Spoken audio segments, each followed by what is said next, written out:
말씀 나누시겠습니다. 요한복음 6장입니다. 요한복음 6장 1절에서 13절까지 말씀, 긴 말씀이지만 우리 한 절 한 절 같이 우리 읽어 나가면 좋겠습니다. 6장 1절부터 13절입니다. 함께 봉독하겠습니다. 그 후에 예수께서 디베라의 갈릴리 바다 건너편으로 가시매 큰 무리가 따르니 이는 병자들에게 행하시는 표적을 보았음이라. 예수께서 산에 오르사 제자들과 함께 거기 앉으시니 마침 유대인의 명절인 유월절이 가까운지라. 예수님께서 눈을 들어 큰 무리가 자기에게로 오는 것을 보시고 빌립에게 이르시되 우리가 어디서 떡을 사서 이 사람들을 먹이겠느냐 하시니, 이렇게 말씀하시면 신이 어떻게 하실지를 아시고 빌립을 시험하고자 하십니다. 대답하되 각 사람으로 조금씩 받게 할지라도 200데나리온에 하리이다. 제자 중 하나 시몬 베드로의 형제 안드레가 예수께 여짜오되 여기 한 아이가 있어 보리떡 5개와 물고기 2마리를 가지고 있나이다. 그러나 그것이 이 많은 사람에게 얼마나 되게 사옵나이까? 예수께서 이르시되 이 사람들로 함께하라 하시니 그곳에 잔디가 많은지라 사람들이 앉으니 수가 5,000명쯤 되더라. 예수께서 떡을 가져 축사하신 후에 앉아있는 자들에게 나눠주시고 물고기도 그렇게 그들의 원대로 주시니라. 그들이 배부른 후에 예수께서 제자들에게 이르시되 남은 조각을 거두고 버리는 것이 없게 하라 하심으로 이에 거두니 보리떡 5개로 먹고 남은 조각이 12바구니에 찼더라. 아멘. 오늘 우리가 봉독한 이 오병이어의 이 표적은 마태, 마가, 누가, 요한 이 모든 복음서에 다 기록되고 있는 유일한 이 표적입니다. 네 복음서에 다 기록되어졌다는 것은 그만큼 중요하다는 것이죠. 우리 이 오병이어에 대한 설교를 많이 들어왔습니다. 근데 오늘 이 시간 우리가 이 오병이어에 통해서 우리가 관심을 가지려고 하는 것은 왜 오병이어야 하는가라는 것입니다. 왜 예수님께서 오병이어를 가지고 표적을 행하셨느냐? 4절을 우리가 읽었지만 4절을 다시 한번 봉독해 보겠습니다. 마침 유대인의 명절인 유월절이 가까운지라. 유월절 가까운 때에 오늘 오병이어로 표적을 보여주셨던 것입니다. 그러면 유월절이 가까운지라고 오늘 기록되어져 있는 것은 분명히 오늘 우리에게 무언가 전달하고자 하는 의미가 있다는 것입니다. 그래서 이 유월절이라는 것이 이 오병이어의 이 사건을 이해하는 데 있어서 아주 중요한 열쇠가 되는 것입니다. 그럼 우리가 먼저 유월절이 어떤 날인지를 우리가 생각해 봐야 합니다. 유월절이라는 것은 출애굽기 12장에 보면은 유대인의 구원 사건입니다. 400년 동안 노예 생활을 하고 있었는데 그 노예 생활에 종지부를 찍고 애굽에서 나온 날을 기념하는 그 절기가 바로 유월절입니다. 그 유월절 저녁에 애굽의 모든 장자가 인간에서 짐승에 이르기까지 다 죽임을 당했습니다. 그런데 그 죽임을 당하는 그날 밤에 1년 된 어린 양을 잡아서 그 피를 집의 문설주에와 문인방에 바른 가정의 장자들은 죽음의 사자가 그 피를 보고 넘어갔다는 것입니다. 그래서 넘어갔다. 그래서 나온 말이 바로 유월절입니다. 더 나아가서 이스라엘 백성들은 그날 밤에 죽임당한 그 어린 양을 먹고서 하나님께서 약속하신 땅으로 향하여 나아가는 그 첫걸음을 뗐던 바로 그 밤이 유월절 밤입니다. 이렇게 그 하나님의 구원의 근거가 바로 죽임당한 어린 양과 관계되어 있는 사건, 이게 유월절이죠. 그래서 유대인들은 그 유월절을 지키면서 그 구원을 기념하는 것입니다. 그런데 고린도전서 5장 7절에 보면은 그리스도가 유월절의 양이시다라고 말씀하고 있습니다. 예수 그리스도가 유월절의 양이라고 말씀합니다. 유월절 그 어린 양, 그 어린 양의 그 죽임을 통하여 그 피를 통하여서 구원받은 그 유대인들이 지키는 그 절기, 그 유월절의 그 어린 양이 바로 예수 그리스도라는 것입니다. 그런데 오늘 이 오병이어의 이 사건이 일어난 날이 그 유월절과 가까운 날이다라고 성경은 말씀합니다. 예수님께서 유월절 어린 양으로 죽으셔야 한다는 것과 분명히 관련되어 있는 것입니다. 그래서 오늘 유월절 가까운 날, 유월절 어린 양처럼 예수님도 죽으셔야 한다는 그러한 그 의미가 분명히 내포되어 있는 이 사건, 이 사건이 있고 난 다음, 이 오병이어 사건이 있고 난 다음에 예수님께서 뭐라고 하셨냐면은 48절 한번 보시기를 바랍니다. 48절 같이 봉독하겠습니다. 내가 곧 생명의 떡이니라. 오병이어의 사건 다음에 예수님께서 하신 이야기가 예수님이 바로 생명의 떡이라고 하셨습니다. 50절 51절 다음 같이 한번 읽어보겠습니다. 이는 하늘에서 내려오는 떡이니 사람으로 하여금 먹고 죽지 아니하게 하는 것이니라. 나는 하늘에서 내려오는 떡이니 사람으로 하여금 먹고 죽지 아니하게 하는 것이니라. 51절 나는 하늘에서 내려온 살아있는 떡이니 사람이 이 떡을 먹으면 영생하리라. 내가 줄 떡은 그 세상의 생명을 위한 내 살이니라 하시니라. 예수님께서 말씀하시기를 하늘에서 내려오는 산떡이 있는데 이 떡을 먹는 자는 영생한다라고 말씀하십니다. 우리가 이 말씀을 보니까 한 가지 사건이 여러분 아마 기억나실 겁니다. 주님께서 잡으시던 바로 그 저녁, 제자들과 함께 유월절 식사를 나누는 바로 그 밤이었습니다. 유월절 식사의 자리에서 예수님께서 뭐라고 하시냐면 고린도전서 11장 23절 이하에 보시면 이렇게 말씀하십니다. 내가 너희에게 전한 것은 주께 받은 것이니 곧 주 예수께서 잡으시던 밤에 떡을 가지시고 축사하시고 떼어 이르시되 이것은 너희를 위한 내 몸이니 이것을 행하여 나를 기념하라 하시고, 떡을 떼어서 그 떡을 가지고 뭐라고 하시냐면은 너희를 위하여 내 몸이니 이것을 행하여 기념하라 이렇게 하시는 겁니다. 떡을 떼어서 내 몸이라고 하셨습니다. 성찬식을 예수님께서 제정하여 주신 것입니다. 그래서 우리가 성찬식이라는 것이 뭐냐? 성찬식이라고 하는 것은 예수님께서 자신의 몸을 떼어서 우리에게 주신 그것을 기념하는 것이 바로 성찬식입니다. 바로 그것이 유월절 어린 양이신 예수님께서 자신의 살을 찢기시고 피 흘려 주심으로 죄에서 우리를 구원하여 주신 바로 그 사건을 기념하는 것이 바로 성찬식이라는 것입니다.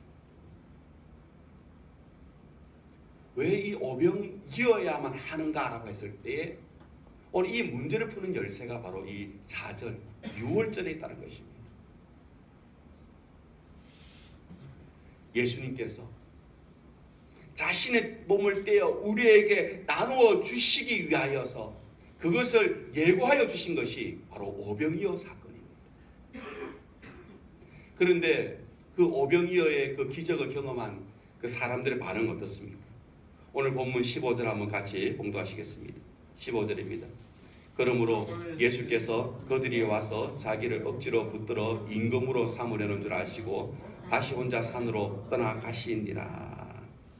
그 오병이어의 그 기적을 경험한 사람들은 오늘 예수님께서 자신의 몸을 떼어서 죄에서 우리를 구원하시기 위한 오늘 그 분명한 그 표적 가르치는 바가 있는데, 그래서 유월절 가까운 날에 유월절 어린 양 대신 예수님께서 그 표적을 행하셨는데, 그런데 사람들은 예수님에 대한 관심이 없고 그들은 배부름에만 관심이 있었다는 겁니다. 배부름을 경험해 보니까 예수님을 왕으로 세워야 되겠다. 그래서 왕으로 초대하기를 원했다는 것입니다. 왜 그렇게 했습니까? 26절에 보면 성경이 이렇게 말합니다. 함께 봉독하겠습니다. 예수께서 대답하여 이르시되 내가 진실로 진실로 너희에게 이르노니 너희가 나를 찾는 것은 표적을 본 까닭이 아니요 떡을 먹고 배부른 까닭이로다. 표적이라는 것은 무언가 가르치는 것이 있다는 것입니다. 그래서 표적입니다. 오병이어의 표적은 그것을 통하여서 어린 양 대신 예수 그리스도께서 자신의 몸을 떼어 우리에게 주셔서 우리를 죄에서 구원하여 주신다는 그것을 보여주시는 사건입니다.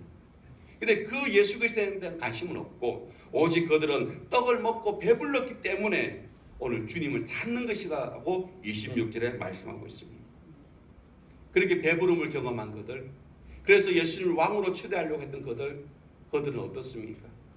66절 한번 같이 한번 보시겠습니다. 6장 66절 봉독합니다.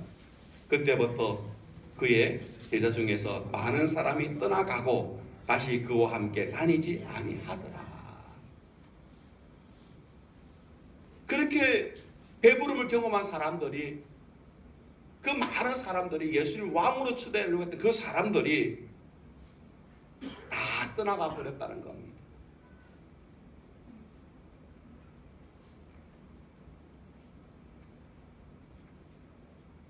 주님의 말씀이 부담스러웠다는 겁니다.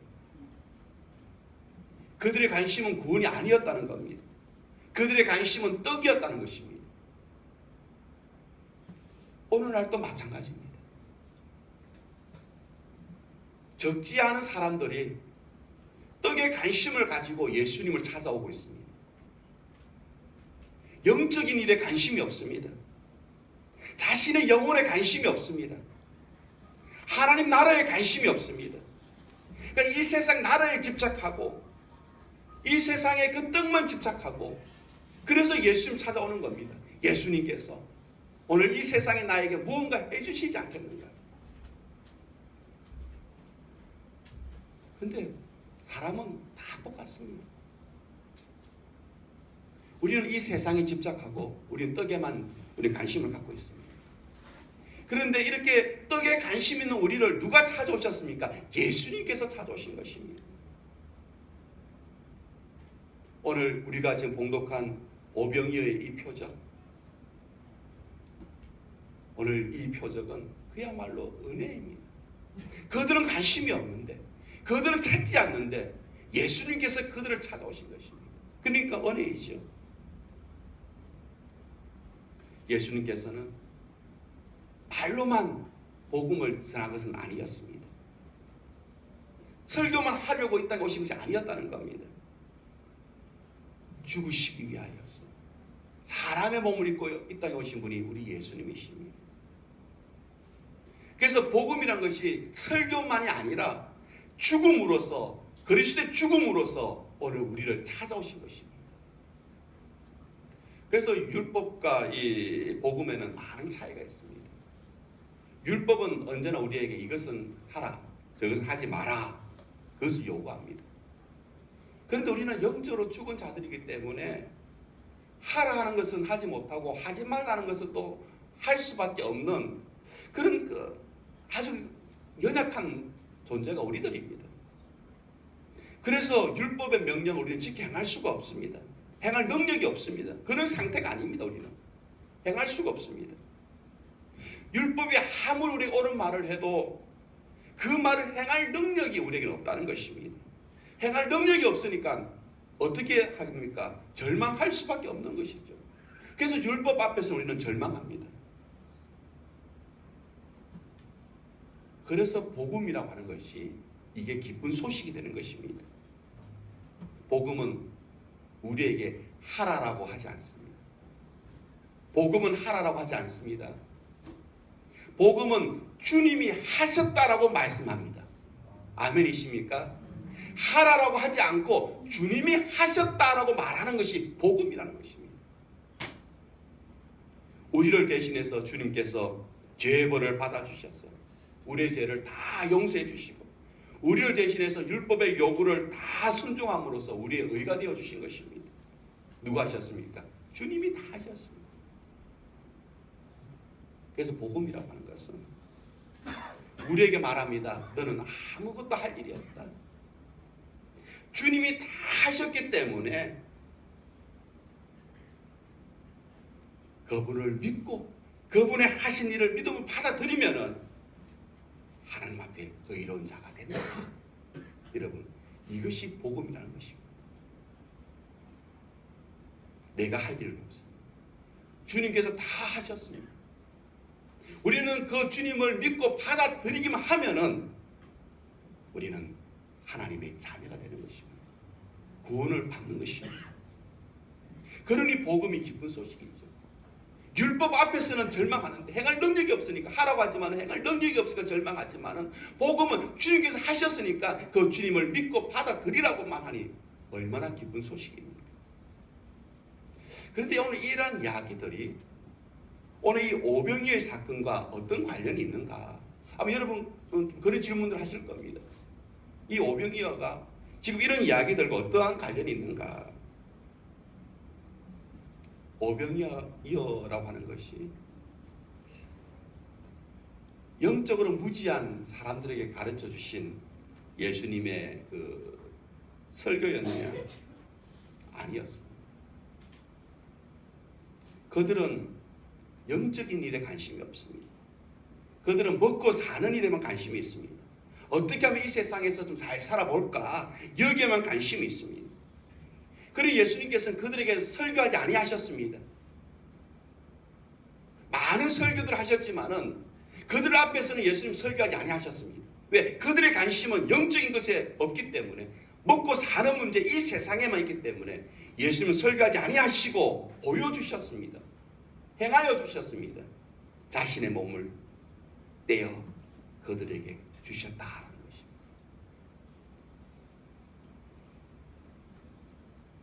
그게 오병이어의 표적이 보여주는 바로 의미라는 것입니다. 사람들은 영적인 것에 관심이 없기 때문에, 설교에도 들을 기가 없기 때문에 자신의 몸을 떼어서 그들에게 주신 것입니다. 그래서 십자가에 죽으셨다라는 것입니다.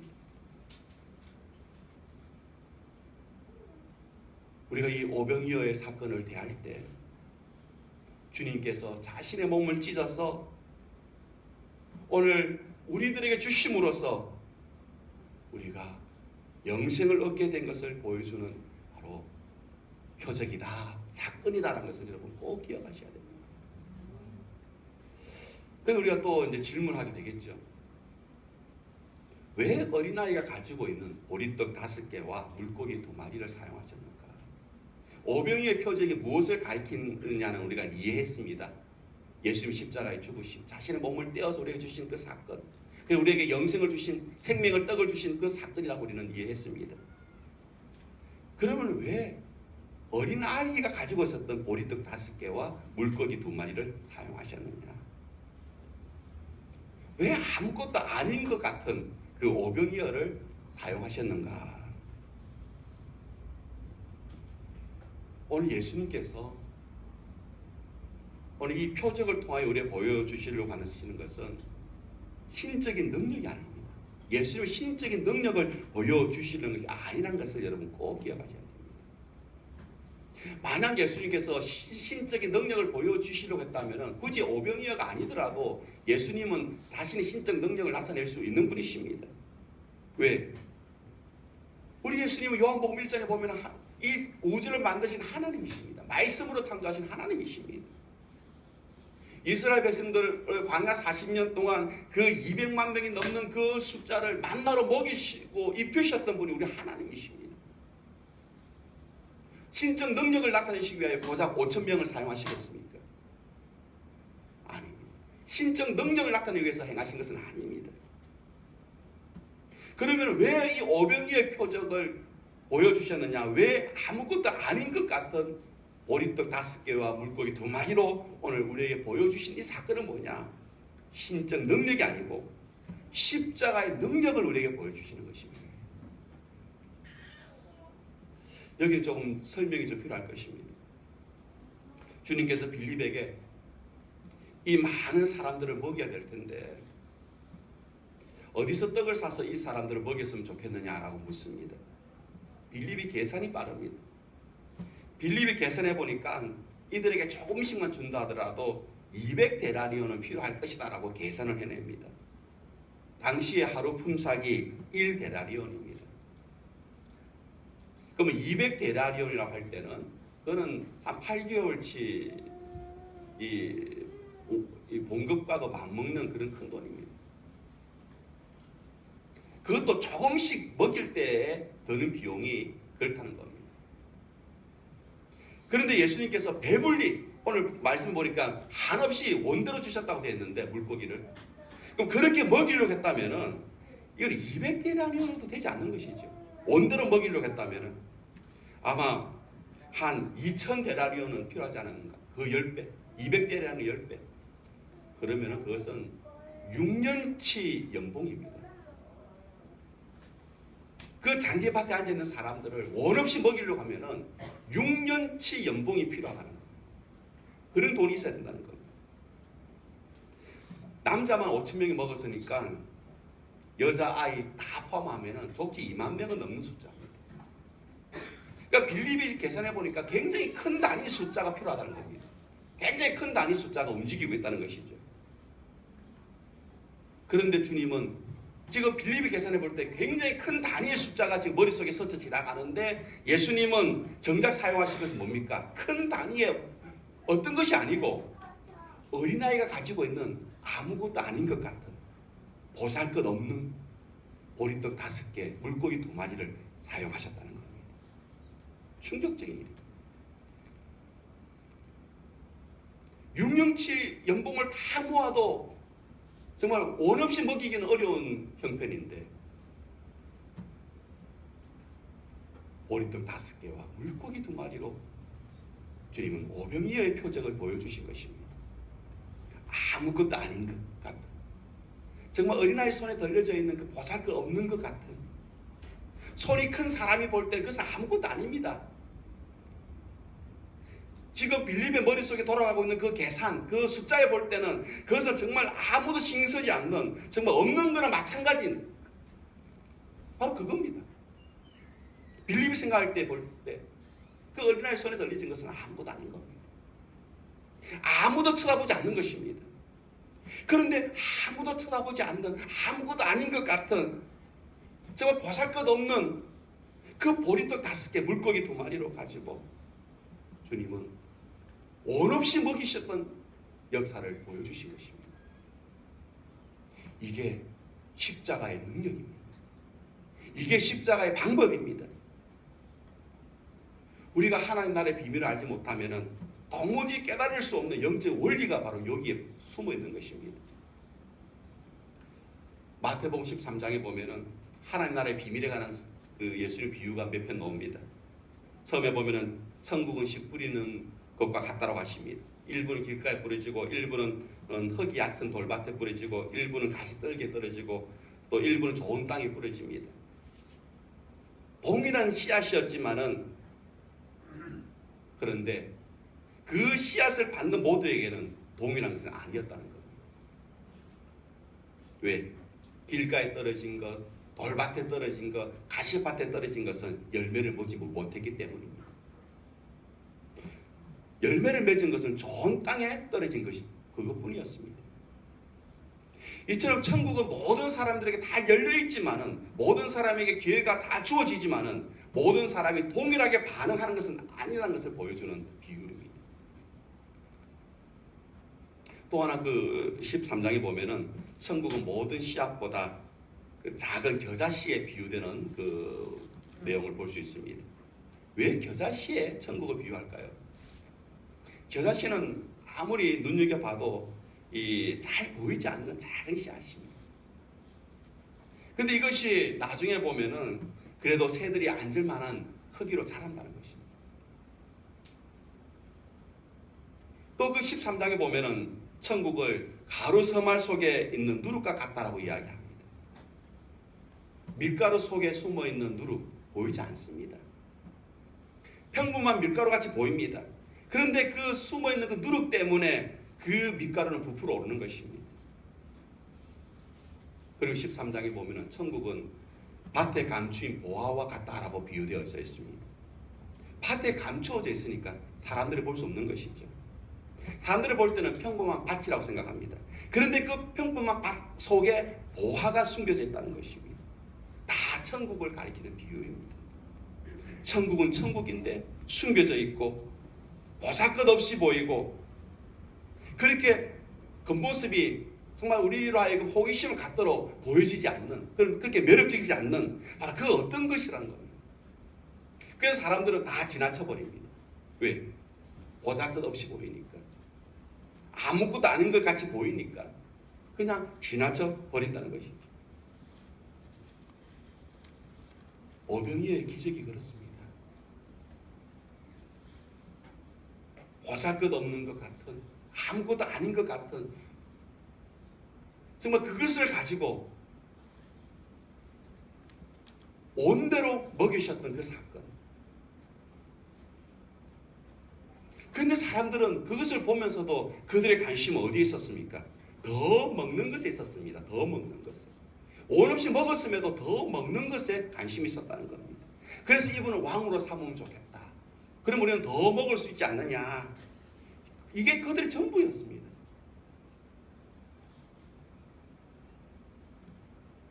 그들이 볼 때 예수님은 오병이어와 같이 보이는 겁니다.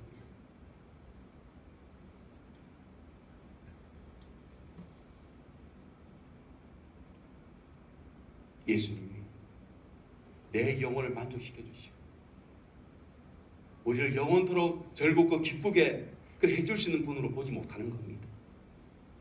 기껏 인생 살아가면서 그냥 이 땅에서 삶에 복 주는 분 정도 그렇게만 바라보는 겁니다. 영원토록 우리를 즐겁게 해줄 수 있는 분으로는 보지 못하는 것입니다. 내 영혼을 채워줄 수 있는 유일한 분으로, 정말 내 허물을 깨뜨려서 그 허물을 채워줄 수 있는 유일한 분으로 보지를 못하는 겁니다.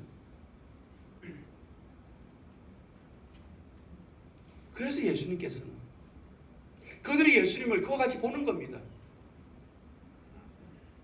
그냥 더 먹을 것을 경험하게 해주신 분 정도로만 보는 겁니다. 내 영혼의 그 피를 채워주시는 유일한 분으로 보지 않는 겁니다. 그냥 오병이어 존재처럼 그렇게 생각하는 겁니다. 아무것도 아닌 것처럼, 보잘것 없는 것처럼 그렇게 여기는 것입니다. 그러니까 다 떠나가 버리죠. 나중에는 66절을 보면 다 떠나가 버립니다. 그래서 예수님께서는 200데나리온을 가지고도 안 되는 일, 8개월치 월급을 모아서도 되지 않는 일, 6년치를 모아야 될 수 있는, 정말 2000데나리온이나 될 또 그냥 좀 먹었다라고 말할 수 있는 그 일을 아무것도 아닌 오병이어로 오늘 하셨다는 겁니다.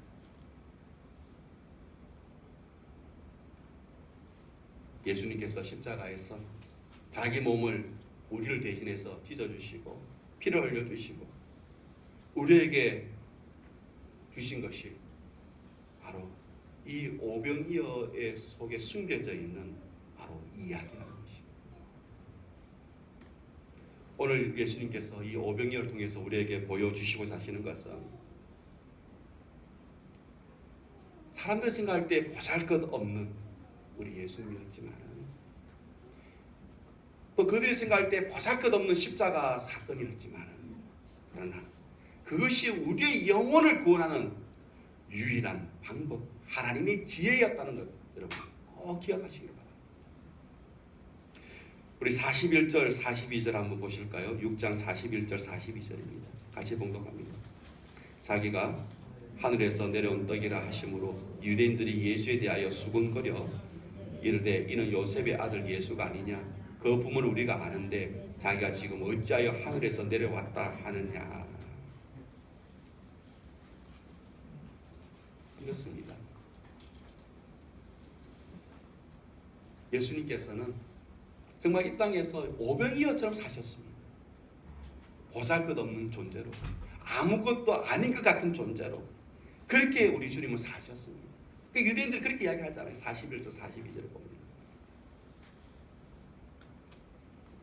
저가 누구냐? 요셉의 아들이 아니냐? 우리가 그 부모를 아는데 어찌 하늘에서 내려왔다 하느냐? 그들이 생각할 때 예수님은 오병이어와 같은 존재.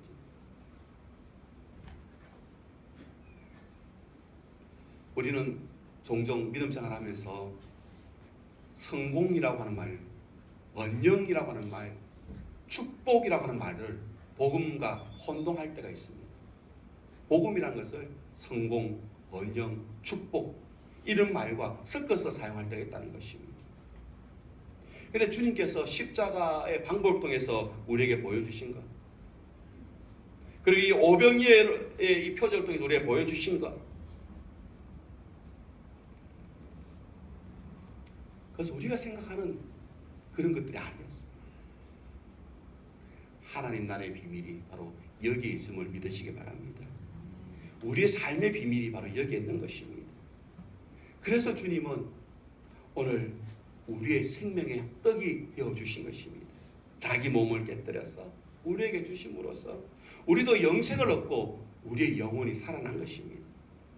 오늘 예수 믿고 사는 우리 모두는 바로 예수님으로부터 떼어진 떡 조각과 같은 오병이어의 그 표적 현장에서 예수님 손에 들려진 그 떡 조각과 같은 존재들이 오늘 저와 여러분들임을 믿으시기 바랍니다.